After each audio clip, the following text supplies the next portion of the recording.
अपना नहीं कोई, अपना मुझे बना जा।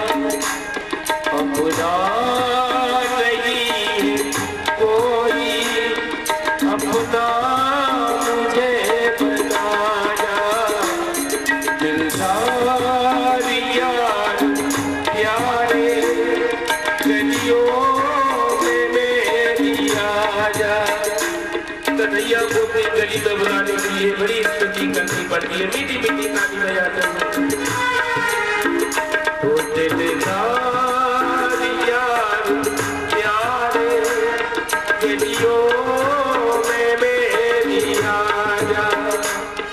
गलियों में मेरी आजा, मेरा प्यार बनके आजा।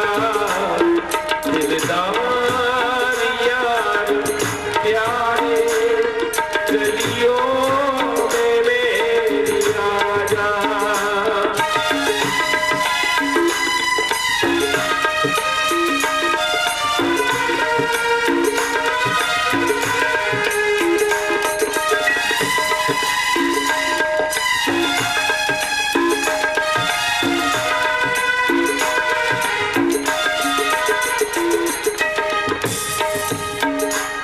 मैं गरीब हूँ तो क्या है, तुम हो अमीर मेरे। मैं गरीब हूँ तो क्या है, तुम हो अमीर मेरे। अपने भी दिन कटेंगे, अपने भी दिन कटेंगे, तेरे दर की खाक बनके। अपने भी दिन कटेंगे, तेरे दर की खाक बनके। दिलदार यार प्यारे गलियों में मेरी आजा। दिलदार यार प्यारे गलियों में मेरी आजा।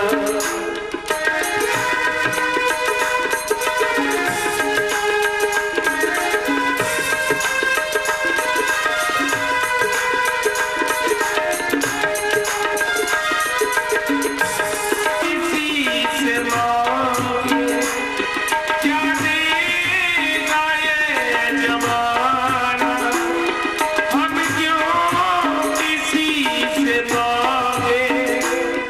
खाली नजर से भेजो, खाली नजर से भेजो, हमें बेकरार करके। दिलदार यार प्यारे गलियों में मेरी आजा।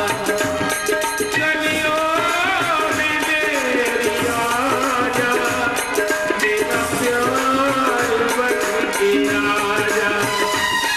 दिल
बोलना है एक बार आंख बंद करके, दिलदार यार प्यार।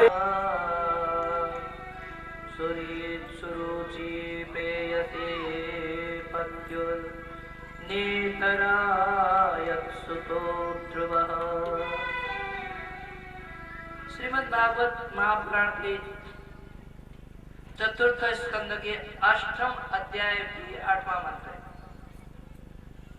तो अष्टम अध्याय में, चतुर्थ स्कंद के अष्टम अध्याय में ध्रुव चरित्र का प्रारंभ भगवान शिवदेव करते हैं। करते हुए कहते हैं कि उत्तानपाद की 2 पत्नियां थी। उत्तानपाद राजा, इनकी 2 पत्नियां, एक पत्नी का नाम सुनीति और एक पत्नी का नाम सुरुचि। बड़ी पत्नी सुनीति और छोटी पत्नी सुरुचि। सुनीति के बेटा का नाम था ध्रुव और सुरुचि के बेटा का नाम था उत्तम। जब सुनीति को राजा ने घर से अलग कर दिया, घर से अलग करके दूर सुनीति रहती थी, राजमहल से अलग, किंतु सुरुचि उत्तानपाद के साथ में रहती थी। सुनीति को राजा प्यार नहीं करता था, सुरुचि को बहुत प्यार करता। जरा ये सिद्धांत की बात देखकर, सुरुचि और सुनीति क्या है और उत्तानपाद कौन है, थोड़ा सा बताओ। सभी जीव मात्र उत्तानपाद है। ऊर्ध्वम पादा यस्य स उत्तानपादः। व्याकरण का हिसाब ये कहता है कि जिसके पैर ऊपर की ओर हो उसका नाम है उत्तानपाद। सभी मनुष्य उत्तानपाद हैं क्योंकि माँ के गर्भ में 9 महीने तक ऊपर की ओर पैर करके वो गर्भ में रहता है। गर्भ में जब होता है मनुष्य तो ऊपर की ओर पैर रहता है, नीचे की ओर सिर रहता है, इसलिए हर मनुष्य उत्तानपाद है। और ये सुनीति और सुरुचि 2 पत्नियां हैं, तो बुद्धि ही उनकी पत्नियां हैं। हमारे पास 2 प्रकार की बुद्धि है। एक सुनीति, सुनीति का अर्थ होता है सुंदर नीति, सुष्ठु नीति। जो धार्मिक बुद्धि है वो सुनीति है और जो तार्किक बुद्धि है वो सुरुचि। क्योंकि सुनीति को हर कोई जीव पसंद नहीं करता। सुनीति कहती है सुबह उठना चाहिए, प्रातः काल ब्रह्म मुहूर्त में उठो, ब्रह्म मुहूर्त में नहाओ, भगवान का भजन करो, खाने का समय निश्चित होना चाहिए, ऐसा खाओ ऐसा न खाओ, ये करो ये न करो। क्योंकि सुनीति शास्त्र के नियम के अनुसार चलती है, शास्त्र जिसको बताती है उसके अनुसार शास्त्र से चलती है सुनीति। सुरुचि कहते हैं अपनी मर्जी से चलो, अपनी रुचि के अनुसार। सुबह उठने का मन हो तो उठ गए, 12 बजे तक सोने का मन हो गया तो सो गए। और भले शास्त्र ने कुछ भी कहा हो, शास्त्र का कोई मतलब नहीं है, संतों का कोई मतलब नहीं है और विद्वानों का कोई मतलब नहीं हो, कुछ भी कहे, किंतु करना हमको अपनी मर्जी के अनुसार। जो मनमानी बुद्धि है उसका नाम है सुरुचि। हर जीव सुरुचि को पसंद करता, मतलब मनमानी को पसंद करता है। नियम और कानून को जीव पसंद नहीं करता, किसी परिधि में बंधना पसंद नहीं करता है। इसलिए उत्तानपाद ने सुनीति को दूर कर दिया, सुरुचि को रखा अपने पास। परंतु एक दिन क्या होता है, ध्रुव जी खेलते हुए उस राजमहल में आए, उत्तानपाद के पास में आए, अपने पिता के पास में आए। ध्रुव जी अपने पिता के गोद में बैठने के लिए प्रयास करते हैं, बार बार उछलते हैं, बार बार वहां बैठना चाहते हैं, बार बार गिर जाते हैं, फिर उठते हैं, फिर बैठने का प्रयास करते हैं ध्रुव जी। जब इस तरह से ध्रुव जी को बार बार उस पिता के गोद में बैठने का चेष्टा करते हुए सुरुचि ने देखा, तो सुरुचि ने डांटते हुए ध्रुव को कहा कि हे ध्रुव, तू इस गद्दी में बैठने के योग्य नहीं है, तू इस गद्दी में नहीं बैठ सकता, तू इस पिता के गोद में नहीं बैठ सकता है, क्योंकि तू इसके योग्य नहीं है। अब 5 साल के छोटे से ध्रुव ने पूछा, मां मैं क्यों नहीं बैठ सकता हूं? सुरुचि बोली कि क्योंकि तू मेरा पुत्र नहीं है, तूने मेरे उधर से मेरे गर्भ से जन्म नहीं लिया है, इसलिए तू इस गद्दी में इस गोद में बैठने के योग्य नहीं है। ध्रुव बोले बस माँ, इसलिए कि मैंने तुम्हारे उधर से जन्म नहीं लिया, इसलिए मैं इस गद्दी का योग्य नहीं हूँ। तो बताओ फिर कोई उपाय है इस गद्दी में मैं बैठ सकूं, इस पिता की गोद में बैठ सकूं? सुरुचि बोली है, क्या उपाय है? आराध्य पुरुषं तस्यैवानुग्रहेण मे गर्भे त्वं साधयात्मानं यदि इच्छसि नृपासनं। तपसारा, हे ध्रुव, यदि तू इस नृपासन को चाहता है ना, तो जा करके तपस्या कर। देखिए तो मद है ना, ऐश्वर्य का मद है सुनीति को, इस राज पद का मद है सुनीति को। आज इस मद ने भगवान का भक्त का अपमान तो कर ही रही है, किंतु भगवान का भी अपमान कर रही है ये सुनीति है, सुरुचि। कहती है तपस्या कर, जब तपस्या करके भगवान प्रसन्न हो जाए तो भगवान से तू वरदान मांग, क्या कि प्रभु मुझे दूसरा जन्म देना और दूसरे जन्म में मुझे सुरुचि माँ के गर्भ से जन्म देना, ये वरदान मांग। तब जब तू मेरे गर्भ से जन्म लेगा तब तुझे इस गोद में बैठने की स्वीकृति मिलेगी। देखिए कितना बड़ा अन्याय कर रही है, कितना बड़ा अपमान कर रहे भगवान और भक्त का। कहती है कि भगवान को पाने के बाद फिर मेरे गर्भ में आ जा, ये नहीं है अभिमान। अरे जो भगवान को पा चुका है, भगवान का दर्शन कर चुका है, क्या वो फिर गर्भ में आएगा? किंतु मदाभिमान, पदाभिमान, ऐश्वर्याभिमान आज सुरुचि को मदांत कर दिया है, इसलिए आज भक्त और भगवान का तिरस्कार कर रही है, अपमान कर रही है। इस तरह से जब कहा तो ध्रुव जी तो एकदम क्रोधित हो गए, एकदम रोते हुए विलपते हुए लंबे लंबे श्वास लेते हुए माँ के पास दौड़ करके आ गए, विलप कर रो रहे हैं, लंबे लंबे श्वास ले रहे हैं। सुखदेव भगवान कहते हैं जैसे किसी सर्प को दंड से मार दिया जाए तो सर्प कितना क्रोधित होकर के फुसकार मारता है, ऐसे फुसकार मारते हुए ध्रुव जी अपने माँ सुनीति के पास आए। सुनीति ने दौड़ करके आंख से लगाया, अरे बेटा क्या हुआ, किसने तेरा अपमान किया, किसने तुम्हारा तिरस्कार किया, ये तुम्हारी स्थिति कैसी हो गई है?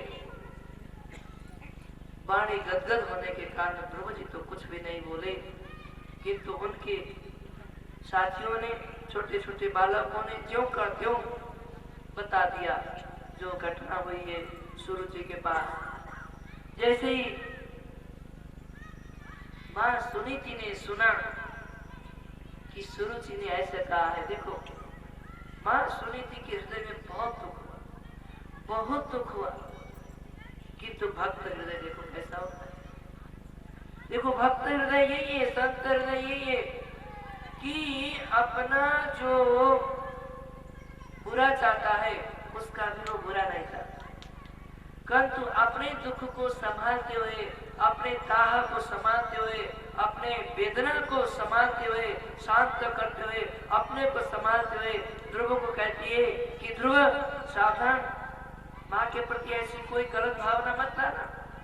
माँ मंगलम तातु परे सुमस्ता पुंते जनो यत् पर दुःखदस्तम् सत्यं सुरुच्याधीतं भवान्वे यदुर्भगाया उदरे गृहीतः। ध्रुव अपनी माँ के प्रति कोई गलत भावना न लाना, उनके अमंगल की कामना कभी मत करना। देखो ये संत हृदय, ये भक्त हृदय, माँ सुनीति भक्त है। अरे उसने अब देखो क्या हुआ, तो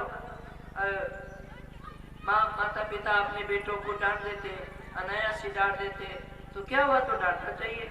और वो तेरी सौतेली माँ है। अरे सौतेली माँ का अधिकार तो अपने माँ से भी ज्यादा होता है ध्रुव। और दूसरी बात, उसने सत्य ही तो कहा। द्रौपदी चौंक गए। अरे क्या सत्य कहा उसने? उसने कहा दुर्भगा के पुत्र है तू, मैं क्षत्रिय बालक हूँ और मेरी माँ को मेरे सामने कोई गाली दे तो मैं क्षत्रिय बालक उसको कैसे सहन कर सकता हूँ? माँ बोली ध्रुव उसने ठीक ही कहा है, मैंने कब अपने को सौभाग्यशाली समझी हो। उसने दुर्भगा कहा तो उसने इसमें क्या लिखा? उसने सही कहा। ध्रुव बिल्कुल अबाक रह गए। और देख बेटा, आज तेरी सौतेली माँ ने वो बात बताई है जो बात मैं कभी बता नहीं सकती। अरे तू तो पिता का परिचय पूछता था ना, मैं तो तेरे पिता का परिचय भी ढंग से नहीं दे पाई, अच्छी तरह से न दे पाई, किंतु आज तेरी सौतेली माँ ने पिता का ही नहीं परम पिता का परिचय दिया है। चुकना मत ध्रुव, ये है सुनी, ये है सुंदर नीति, ये है सुष्ट नीति, ये है सुंदर मार्ग, ये है धर्म का मार्ग। कहती है बेटा चुकना मत। ध्रुव जी बिल्कुल अबाक रहे कि माँ यदि उन्हें सत्य कहा है परमात्मा का भजन करो, तपस्या करो, और पितामह सुनीति बोली कि देखो बेटा तेरे पितामह को भी तपस्या करके ही राज्य गद्दी मिली, तेरे पिता ने भी बहुत तप किया तब जाके गद्दी मिली, तू भी जा तपस्या कर। ध्रुव बोले कि माँ यदि सौतेली माँ ने यदि सही कहा है तो आप मुझे बताओ कि वो परमात्मा कहाँ है, क्या करता है, कैसे रहता है, कहाँ रहता है, कैसे उससे मेरी भेंट होगी, मुझे ये बताओ। सुनीति माँ कहती है कि बेटा वो ये पूछ कि वो कहाँ नहीं रहता है, कहाँ रहता है ये मत पूछ, ये पूछ कि वो कहाँ नहीं रहता है, वो तो सर्वत्र रहता है। हरि व्यापक सर्वत्र समाना, पति